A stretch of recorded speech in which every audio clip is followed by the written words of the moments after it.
Many say it's the wave of the future. Self-driving cars. Experts in the growing field of driverless technology gathered in San Francisco today to talk about the benefits. But as KTVU's Tom Baker tells us, consumer advocates also turned out to voice their concerns.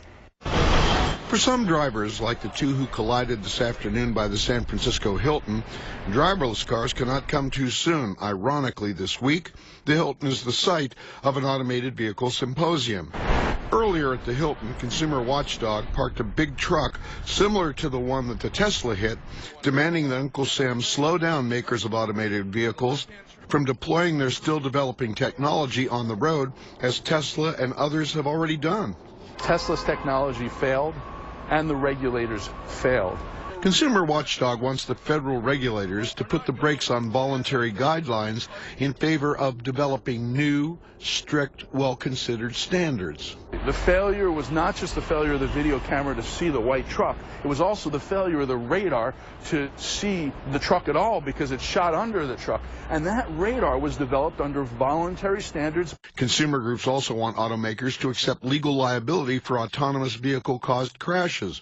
They also want car makers to modify their autopilot systems so the drivers must keep their hands on the wheel. So it is an unbelievable Pandora's box, and it's going to get worse if Obama administration officials give in to these robot car makers. The other side of this argument, which is why more than 1,000 of the autopilot heavyweights are gathering, including the Secretary of Transportation, is that it will reduce accidents. It will cut deaths and injuries, and it could very well lower insurance rates, all of which are needed.